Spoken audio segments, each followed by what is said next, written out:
Welcome back, everybody. I don't do video game reviews very often, but in this case I have to because of what a pleasant surprise Boomerang Fu was. This is a little indie game I'd never heard of before, developed by Cranky Watermelon, again, never heard of them either, and it released in 2020. Now, what we have here is a really fun, fast-paced, frenetic, kind of party fighting game. We played it multiplayer. You can play it single player with some CPUs. But we just ran it back with us four over and over and over again. We ended up playing this game for 6 hours, and we could have kept on going, no problem. If I had to describe it, comparing it to other games, I would say it has small arenas, kind of like Overcooked, although there's really little cooperation going on.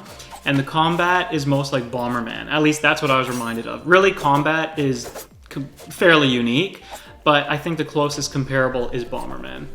So, I'll just share a really short story of how I came to get this game and how we ended up playing it, and then I'm going to explain how the game works, break down some of the mechanics, and all of that good stuff.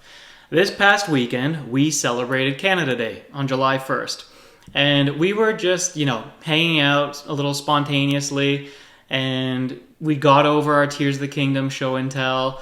When it came time to play a game that was a little more involved, rather than going back to Mario Kart for the umpteenth time, rather than playing Super Smash Brothers, which not everybody's at the same level at, so it's not always fun for everybody, I remembered that I had this game. When the eShop has sales, I just always peruse what's available for about 90% off. I'm looking for those games that are $1, $2, and you should be able to find this game for about that price, because I'm fairly certain that's what I bought it for.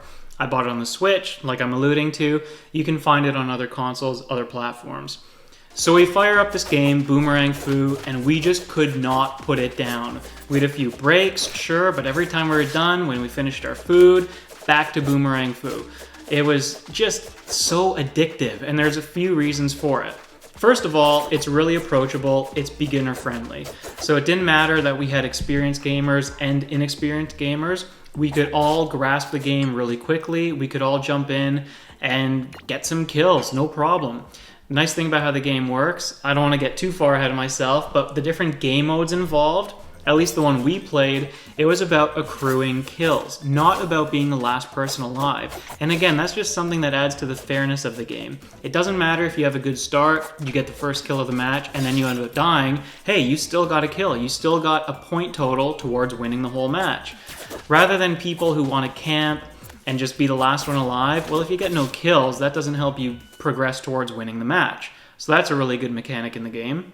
Let me back up for a moment and detail some of the characters. You've got all these different foodstuffs to choose from, so banana, avocado, eggplant, and what happened when we were playing, I'm not sure if this is the same for everybody, but we would finish a match and a little EXP bar at the end of the game, at the bottom of the screen, would go from 0 to 100.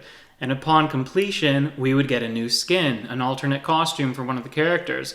So part of us playing the game over and over was always wanting to unlock new skins, and we unlocked a ton, let me tell you. No DLC, the base game, and we were unlocking something with every match that we finished.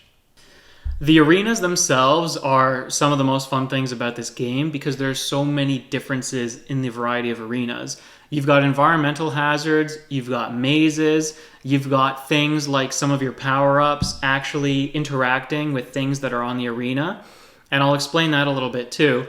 You have grasses, for example, on a couple of the maps, and when you have a fire boomerang and it ignites the grass, that continues to spread until the grass is all burnt up. If somebody walks into that fire, they're going to get ignited and they're going to die a few seconds later. There's also water spilled on some of the arenas, and if you fire your fire boomerang onto the water, it just briefly, temporarily extinguishes, so that's really good. You can also take yourself who's on fire, find some water, and you're going to live that way. The other things that were really fun to mess around with, some of the maps have these traps built in that are activated by switches. The switches have on and off states, or at least 1 and 2 states. So you can go up to the switch, rather than fighting everybody, just beeline right to the switch, which I did a few times, activate it, and then these 2 platforms will come in and squish whoever's in the middle. You can press it again, and they'll shoot out back towards the walls, and again, you can squish people against those. So I had a lot of fun with stuff like that. I'll go over the actions and the controls, things like that. When you start the game, you're going to see the very simple button layout. You have your dash, you have a melee attack, and you have your ranged attack, throwing the boomerang, obviously. Now, you should experiment with the controller. They don't actually tell you this, but there are some alternate mappings for the other buttons. So I think my friends said that rather than using the Y button or the X button for throwing, they were using one of the shoulder buttons. I only stuck to the default, so I can't tell you what's what, but mess around with it and you'll figure it out. I also want to add at this point that that dash feature that I mentioned, they don't tell you this either, but you can use that as a block. And I think you can even use it as a dodge. So when somebody was slashing me, if I dashed into them rather than slashing them back, I was able to evade them. And I think you can use it for throwing boomerangs. I just didn't have the confidence all night to be testing that, but I'm pretty sure it happened a couple of times. Now for the most fun part of the game, the real meat and potatoes of the game, the different power-ups. There are a lot of them, and they are almost all fun to play with. There were definitely some consensus loser power-ups. Decoy, which when you use your dash for the first time in a match, sends, literally a decoy character, a decoy avatar of yourself out onto the field. Can't attack, can't do damage, but it's a distraction. People didn't really like using it, although I was able to get kind of crafty with it, so I didn't mind it too much, but certainly I would like to trade that out for something a little bit better. And then there was a disguise, and disguise was probably the most useless power-up. Especially in a game when you want to be moving and you want to be getting kills, you press your disguise, or no, if you hold still for a moment, your character transforms into something, one of the assets that are nearby, kind of like in Dark Souls 2, when you use the disguise spell, whatever it's called, and you transform into something that's in the room with you.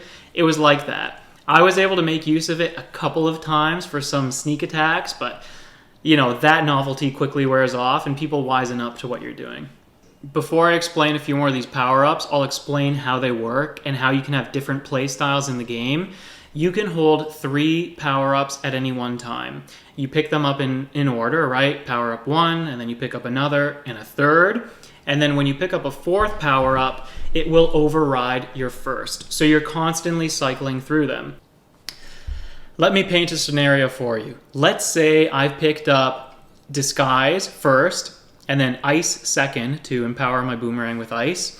And then I picked up Multi. With Multi, after you throw your boomerang, it's going to split, I think, into 5 fragments. And then with those fragments, you can recall them and kill people with the 5, or they can even just kill people as they're exploding out. Now I've got 2 pretty good power-ups in Ice and Multi. I don't like Disguise.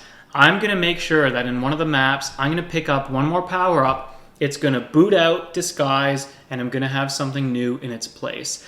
So that's how you kind of shuffle around what you're using. That's how you can tailor your play style. I mean, yeah, it's incredibly luck-based with what you're going to get, but you can still go for more of a melee build or more of a ranged build. And this is something that's so fascinating about a cheap little party game, is that you can actually have different play styles and different builds.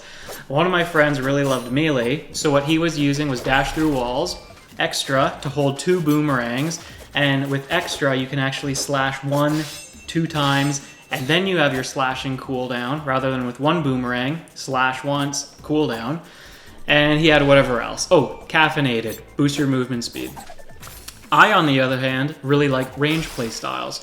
So I would have something like Multi. Just Multi is one of the strongest power-ups in the game. I would have Telekinesis, which after my boomerangs would split. And one more mechanic I should explain is recalling your boomerangs to you. They don't just travel in an arc and automatically come back to you. There are 2 distinct button presses. One to throw, and then one to bring it back. So I would throw my boomerang, and then it would split up because of Multi. And then with Telekinesis, if I held the recall button, which is the throw button, rather than coming back to me, I would be able to control them.